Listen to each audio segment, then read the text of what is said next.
sido representante de empresas mexicanas en varias ediciones de la COP. Es CEO de Americas Alliance, Sky Alliance y All Freight Network.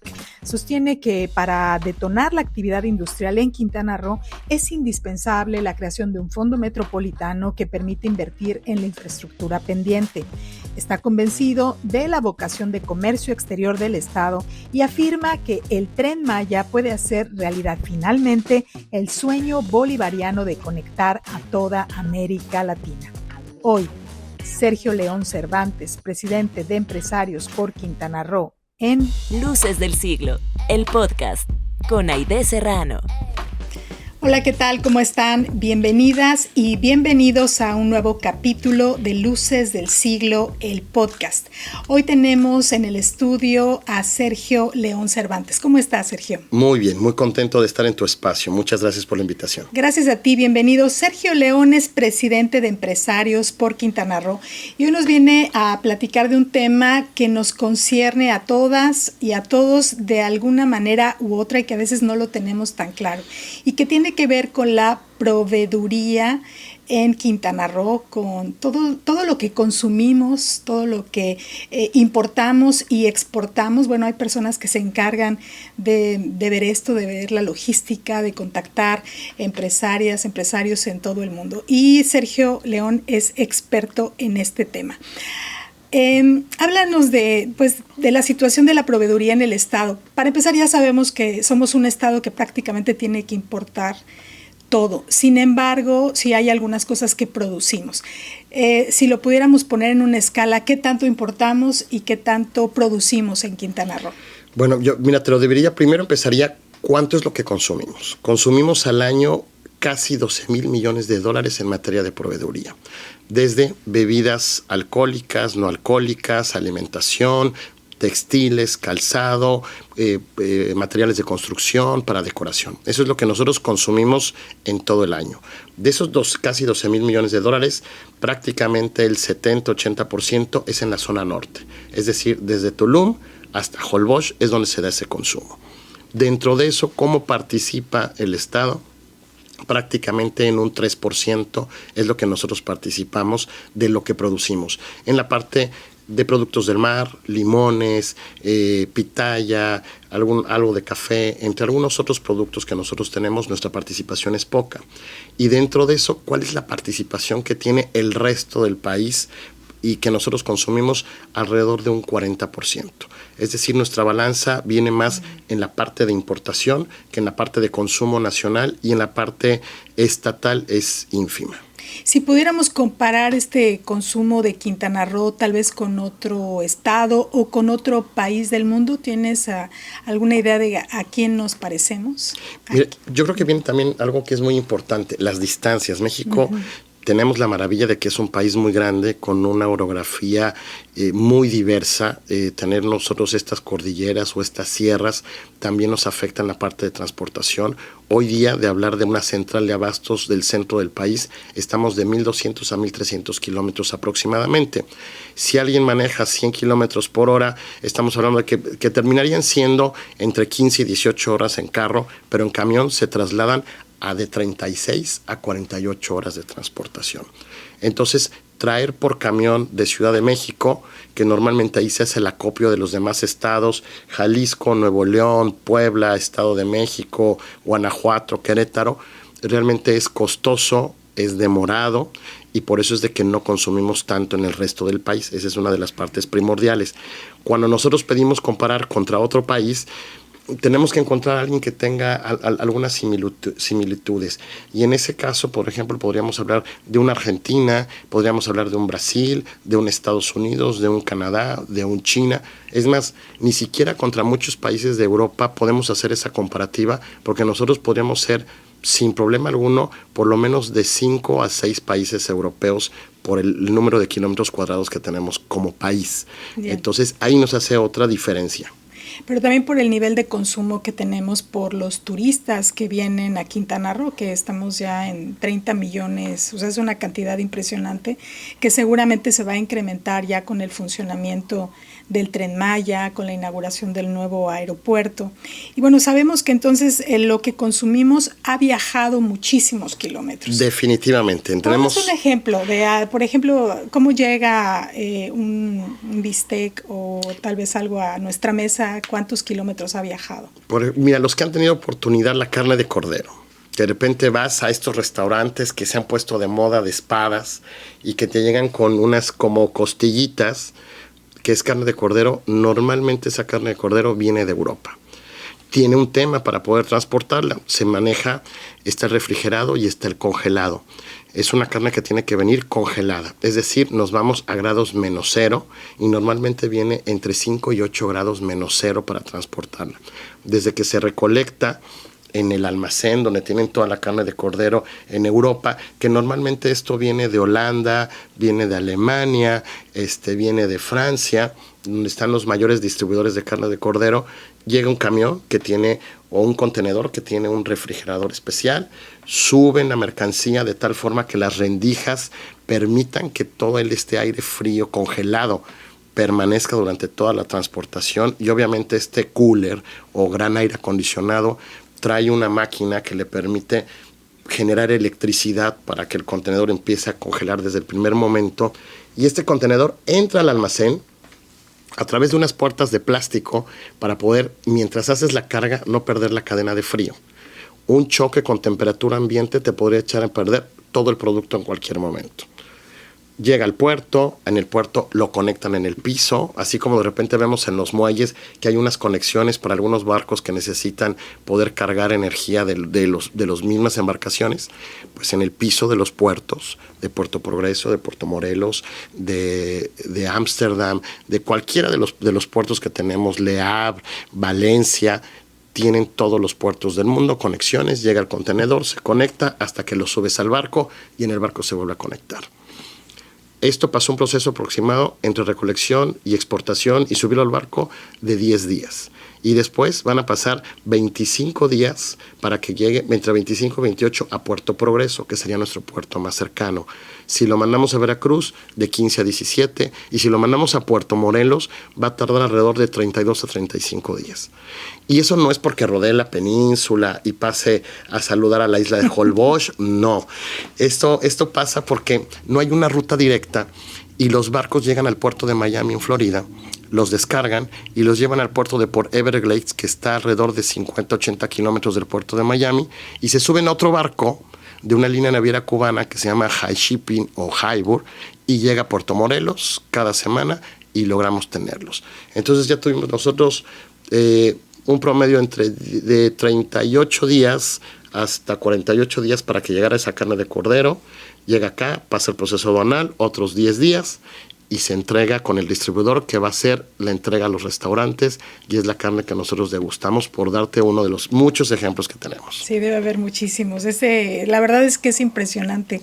Con el funcionamiento del Tren Maya y también con la apertura del aeropuerto de Felipe Carrillo Puerto, ¿esto cambiará? Es decir, ¿se abren más posibilidades de tener menores días de traslado, de tener más productos, de bajar los precios? ¿Qué perspectivas tenemos? Definitivamente, mira, yo creo que esta apertura, sobre todo la parte del Tren Maya, es sumamente importante. Cuando empezamos a hablar del Tren Maya y no hablaban de carga, entonces yo era de los detractores del Tren Maya. ¿Y por qué de los detractores del Tren Maya? Porque la realidad es de que la parte de transportar personas normalmente en el mundo no va acompañada, sino va de un subsidio del gobierno. O sea, mover personas en transporte público tiene un costo que como ciudadanos no lo podemos pagar. Entonces, un tren en Europa, un metro en Ciudad de México, un metro en Nueva York, viene subsidiado por el gobierno para que llegue a un costo razonable que pueda pagar la ciudadanía. Y cuando no se hablaba de carga y de carga y de carga, entonces yo no le veía realmente la parte que beneficiara a la península de Yucatán, y más cuando hablamos de distancias de 1,200 kilómetros, de 1,700 kilómetros para Estado de México, o sea, para hablar de un Toluca, para hablar de 2,000 kilómetros para un Monterrey, y etcétera, etcétera, etcétera. A nivel tren, nosotros tenemos una conectividad desde Villahermosa hasta Canadá completa en todo el país. Nosotros hoy día podemos mover mercancías del puerto de Manzanillo al puerto de Altamira con tren, podemos mover a Monterrey, podemos mover a Guadalajara, podemos mover a Ciudad de México por tren. Eso es impresionante y nos da una conectividad también donde conectamos con los ferrocarriles de Estados Unidos y conectamos con los ferrocarriles de Canadá.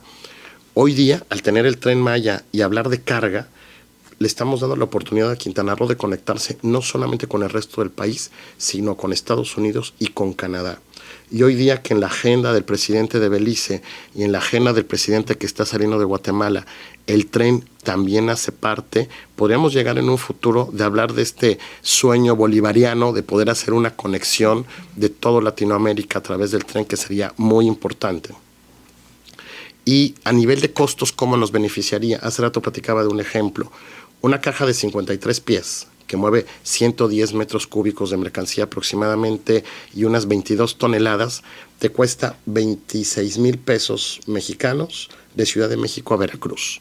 ¿Cuánto te cuesta mover esa misma mercancía por tren? Entre 6,000 y 8,000 pesos. O sea, nosotros estamos hablando de gran volumen, sí. Pero si nosotros decimos cuánto nos va a beneficiar, entre un 40 y un 60%, ¿qué va a permitir? Que vamos a poder obtener mercancías de diferentes estados de la República a costos más económicos, nos va a poder ofertar mejores precios y al final también va a representar que el poder adquisitivo va a aumentar. Vamos a ganar lo mismo, pero nos va a alcanzar para comprar más y eso al final nos genera calidad de vida. Sí, justo este dinamismo económico que no se ha tenido durante décadas en el sur de Quintana Roo, que sabemos que crecía el norte, pero el centro también y no necesariamente el sur. Es posible ahora con esto. ¿Qué negocios crees que surjan a partir de esta nueva movilidad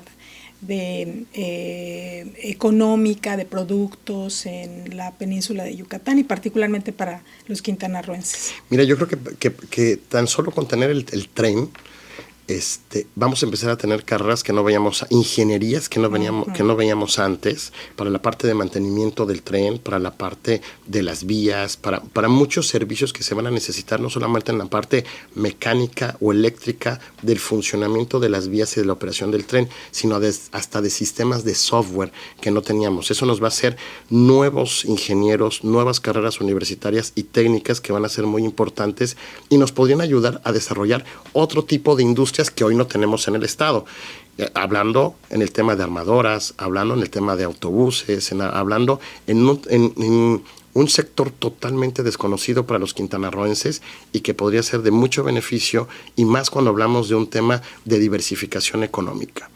En la parte de producción, hoy día también formando parte de esta diversificación, el empezar a fomentar el sector primario en la agricultura, en la ganadería, aunándola a un tema de distribución a través del tren que nos va a dar esa conectividad, y de los aeropuertos, hablando del aeropuerto de Tulum que está en Felipe Carrillo Puerto y del de Cancún, que todos los días en materia de número de vuelos y en número de conectividad o es el 1 del país o es el 2. De un país de 130, 160 millones de mexicanos, decir que tenemos aquí en nuestra ciudad el aeropuerto que es el 1 o el 2, es un tema súper importante también en materia de distribución para productos quintanarroenses a otros países. Entonces, esta es una oportunidad que nos va a dar hoy día juntar el tema transportación, el tema logística, el tema infraestructura de carreteras, combinándolo con un apoyo para que podamos empezar a desarrollar el sector primario sin descuidar el sector secundario, que es no sigamos vendiendo los productos en una forma primaria. No vendamos la papaya como papayas. Mejor vamos a quitarle la cáscara, vamos a quitarle las semillas y vamos a ponerlo en una bolsa al alto vacío que va a provocar que una papaya, en vez de que su tiempo de vida sea de 15 días, le vamos a poder dar con refrigeración hasta 6 meses de vida. Nos genera un valor agregado, lo podemos vender más caro y generamos el segundo espacio, que es la industria. Bueno, has dado en un punto central que ha sido como el sueño de varios sexenios, que es precisamente que los productores de Quintana Roo puedan mover lo que hacen, ¿no? No solamente, por ejemplo, la miel o los cítricos, la piña, la pitaya, y que no necesariamente ocurren, no son los proveedores de los hoteles en el norte. ¿Qué hace falta para que esto sea pues un sueño cumplido, que verdaderamente esa bonanza que hay en el norte de todos estos turistas que están consumiendo pueda llegar esta derrama a los productores del centro, la zona maya, el sur? ¿Será ya las condiciones cuando tengamos el Tren Maya o hará falta algo más, como acabas de mencionar, de manufacturar de manera primaria? Sí, mira, yo creo que hace falta todavía mucha voluntad, y esto no estamos hablando de una voluntad de gobierno. Hoy tenemos grandes ejemplos de industria que existe desde hace muchos años en Quintana Roo, y por ejemplo uno de ellos es hace parte de Empresarios por Quintana Roo, Pinturas Mapla. Es industria, hacen pintura. Bien. Desde hace 30 años, y realmente no les hemos reconocido, no les hemos dado el valor como lo que es una industria que además no solamente vende en Quintana Roo, exporta a República Dominicana, está empezando a exportar a Belice, quiere explorar el mercado cubano, y es empresa quintanarroense con 30 años que está en el rango de la industria. En materia, por ejemplo, de los tubos que se necesitan para los aires acondicionados, que con el calor que hace aquí, en todos los lugares públicos tenemos aires acondicionados, hoteles, restaurantes, centros comerciales, oficinas, hasta en las escuelas.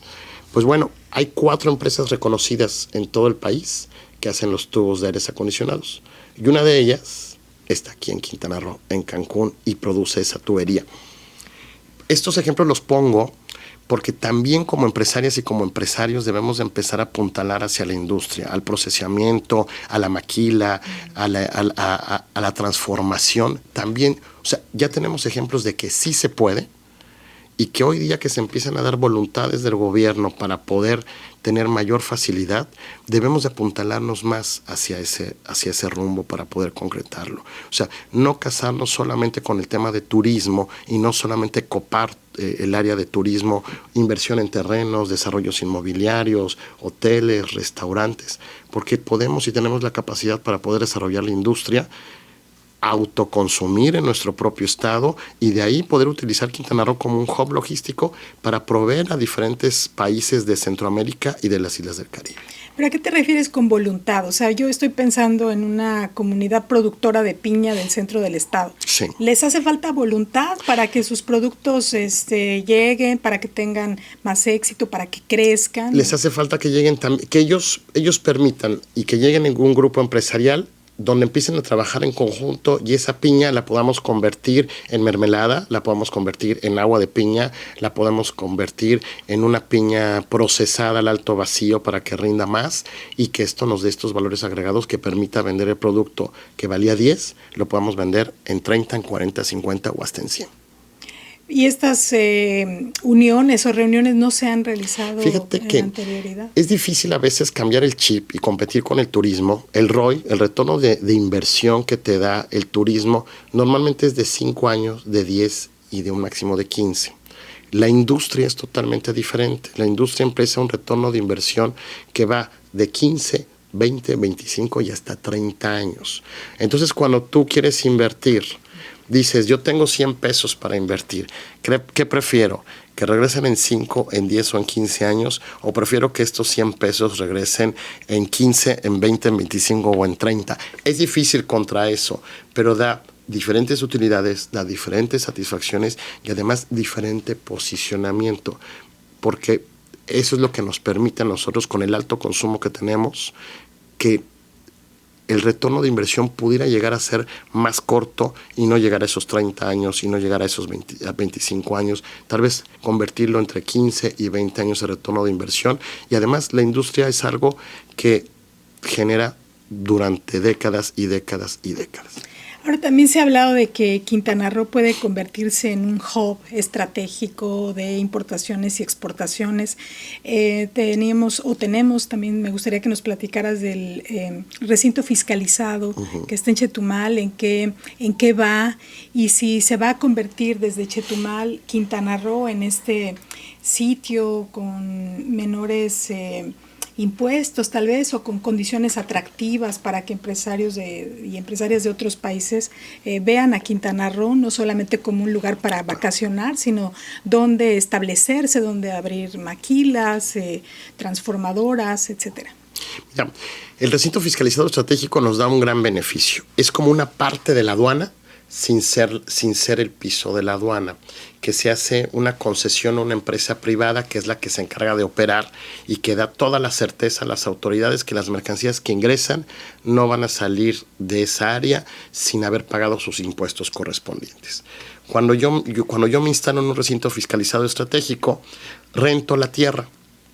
Y en esa área de tierra, como pasa en total en el país, tenemos, ya ahorita con lo que se está haciendo del Istmo de Tehuantepec, los recintos fiscalizados estratégicos, estamos hablando casi de 32 recintos fiscalizados estratégicos, cuando hace 6 años, 7 años, eran 18. O sea, hoy prácticamente se ha duplicado el número de recintos fiscalizados estratégicos. Yo rento un pedazo de tierra, digo los metros que necesito y ahí hago mi industria. Puedo hacer una armadora, puedo hacer una fábrica de procesamiento de café, puedo hacer una empacadora de atún, puedo hacer una empresa de tecnología que se encarga de hacer el cable de fibra de vidrio y muchísimas otras cosas más. Y yo empiezo a construir mi nave industrial con las necesidades que yo tengo. Todos los insumos que yo requiero, si son importados, los meto al recinto, no pago permisos y no necesito tramitar, no pago impuestos y no necesito tramitar permisos para ingresar. Si hablamos de una procesadora de café, pues estos grandes molinos para el café, para los granos, yo los importo y no pago impuestos. Las refacciones que lleven durante el tiempo que opere no van a pagar impuestos. Junto tengo que tener la tostadora. Me pasa exactamente lo mismo. Y junto tengo que tener las orugas, las orugas son unas máquinas especiales que provocan que de grano verde pasemos al grano dorado, que ya es el grano que se va a procesar. Entonces tampoco pagan impuestos. De estar dentro de un recinto fiscalizado estratégico a estar fuera, ya me ahorré en la inversión de la maquinaria bastante dinero, por lo menos el 16% de IVA más los permisos que me requerían. ¿Cuánto cuesta aproximadamente todo un complejo de procesamiento de café? Alrededor de usado de 5 a 10 millones de dólares. Nuevo, estamos hablando por lo menos de entre 50 y 80 millones de dólares. Si sacamos el 16% de IVA, ya me ahorré dinero para poner mi empresa dentro de un recinto fiscalizado estratégico. Ya teniéndolo, yo decido exportarlo. Pero resulta que la bolsa con la que empaco el café, el grano es de Veracruz o es de Chiapas, pero la bolsa con la que empaco viene de Chile. Cuando dejo la mercancía en México, pago impuestos solamente en referencia a la bolsa que viene de Chile, y si lo exporto a Belice, si lo exporto a Guatemala, si lo exporto a República Dominicana, no pago impuestos. Sale la mercancía como una exportación y listo. Y eso nos pasa con cualquier producto que nosotros pongamos dentro de un recinto fiscalizado estratégico. ¿Por qué podemos ser un hub logístico? No solamente por la cercanía que tenemos con Belice. Si nosotros sacamos la distancia desde Chetumal hasta la frontera con Guatemala, son 200 kilómetros. Y si nosotros tocamos el Guatemala, México como país tiene un tratado de libre comercio con Centroamérica que va desde Guatemala hasta Panamá, y todas las mercancías que crucen van a pagar impuestos hasta que se baje la mercancía en cada uno de los países. Además de que tenemos aranceles preferenciales entre el 0 y el 5% de productos mexicanos que vayan a Guatemala, El Salvador, Honduras, Nicaragua, Costa Rica y Panamá. Hoy día pasan más de 80 camiones de 53 pies por la frontera de Ciudad Hidalgo, Chiapas, que viajan desde Nuevo León, Jalisco, Guanajuato, Querétaro, Ciudad de México, Estado de México, Puebla, para poder pasar por Ciudad Hidalgo, Chiapas y suministrar a todo Centroamérica. Si pasan diario 80, estamos hablando que son 2.400 camiones que pasan al mes. Multiplicado por 12 meses, estamos hablando que traemos casi 28,000 camiones que pasan al año. Si nosotros empezáramos a hacer industria, podríamos suministrar el 10% y pasar para Centroamérica alrededor de unas 2,000 o 3,000 cajas por año, independiente de lo que podemos suministrar a Belice. Y sin contar las islas del Caribe como Cuba, República Dominicana, Jamaica, que serían los principales consumidores que tenemos. ¿Y cuáles son los retos para que esto ocurra? Porque suena muy bien así. ¿Qué es lo que ha faltado y qué retos enfrentamos ahora para que este sueño del hub logístico sea una realidad? Mira, yo creo que hay dos temas muy importantes que necesitamos en el Estado. Una, y forma parte, y pareciera que no forma parte, pero somos de cada peso que nosotros pagamos de impuestos. Todos los días, todos los ciudadanos, cuando nosotros vamos y compramos una camisa y nos cobran el 16% del IVA, cuando compramos esta taza y nos cobran el 16% de IVA, cuando compramos este micrófono, cuando recibimos nuestro salario y en la nómina vemos que nos descuentan impuestos, o como empresario cuando pagas tu ICR, tu IVA, tu IEPS, lo que tengas que pagar, de cada peso 70 centavos se quedan en la federación. Los otros 30 se meten a una bolsa y se reparten en los 32 estados de la República de forma proporcional al número de habitantes que tenemos. Sí, ese es el acuerdo de la federación. Ese es el acuerdo de la federación. Nosotros somos un estado de 1,600,000 habitantes, según los datos del INEGI. No, porque al final somos más, pero 1,600,000. Así que de esa bolsa a nosotros nos dan lo correspondiente a 1,600,000. Pero tú lo decías muy bien hace rato, recibimos 30 millones de visitantes nacionales e internacionales que necesitan calles, utilizan transporte, necesitan seguridad, servicios médicos, necesitan escuelas, drenaje, agua potable, electricidad, que aunque nos las dé la CFE, si nosotros quisiéramos hacer un programa estatal para poder poner un parque eólico o solar, no tenemos el presupuesto para hacerlo porque el dinero no nos alcanza.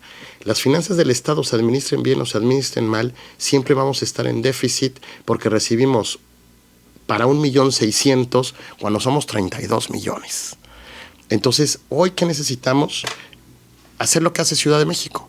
Ciudad de México, como Estado, tiene 9 millones de habitantes, recibe 12 millones de visitantes, 21 contra 32, y tienen un fondo metropolitano que les ayuda a compensar todos los años lo que no reciben de presupuesto por los 9 millones, pero que reciben a esos 12 millones de visitantes. ¿Qué necesitamos hoy? Que se ponga en la agenda de la próxima presidenta o del próximo presidente del país, que se haga, que se permita que el fondo metropolitano se haga un fondo quintanarroense, un fondo caribeño, un fondo peninsular, como lo quieran llamar, pero que nos permita invertir en lo que nos hace falta de infraestructura, en lo que nos hace falta de calles, en lo que nos hace falta de drenaje, en lo que nos hace falta para seguridad, porque eso también va a permitir la segunda parte. Que puedan venir industriales, que puedan venir inversionistas que se dediquen a este tipo y encuentren todo para poder empezar a producir. ¿De qué nos sirve una fábrica si tenemos apagones de luz? Porque no tenemos la infraestructura para suministrar la luz suficiente a nuestro turismo. ¿De qué nos va a servir que vengan industriales que no van a tener las carreteras suficientes para poder operar? Y en la segunda parte es de que el Estado empiece a poner beneficios a los industriales, porque hoy poner una planta en Yucatán, en Quintana Roo o en Nuevo León es exactamente lo mismo, pero a nivel mano de obra es mucho más caro. Entonces, si hoy el gobierno del Estado empezara a poner algunos beneficios como disminución de impuestos municipales y estatales, o que diera algún espacio para que ahí estuvieran los industriales y dijeran, esto va a concesión por los próximos 15, 20, 25 o 30 años, podríamos provocar que empezaran a venir inversiones industriales y detonar esto que queremos. Bueno, pues se ha solicitado varias veces Sí.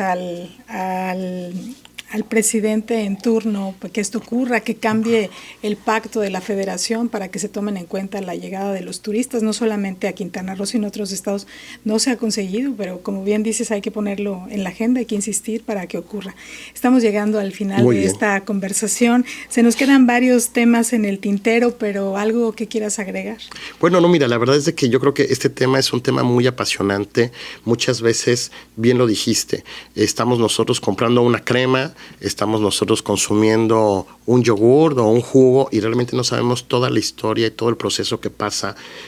Somos un estado que comparado con muchos, comparado con Chiapas, comparado con Oaxaca, comparado con Campeche. Somos un estado que además de joven, nacimos con una vocación del conocimiento del comercio exterior. O sea, aquí lo vivimos precisamente por esa balanza, porque tuvimos que resolver esos temas, que además había productos que veíamos aquí que no se veían en el resto del país, precisamente por la necesidad del turismo y porque era más barato y más rápido y más fácil importar de Estados Unidos, de Europa, de Asia, que traer de nuestros mismos estados. Entonces, traemos esa vocación, es muy importante seguir alimentando, seguir trabajando en estos puntos que necesitamos y que, aunque se han pedido, seguir pidiéndolos, seguir trabajando en conjunto como empresariado, como ciudadanos, junto con las autoridades locales y seguir pidiendo estas necesidades que tenemos como un fondo, como esos recursos que nos van a permitir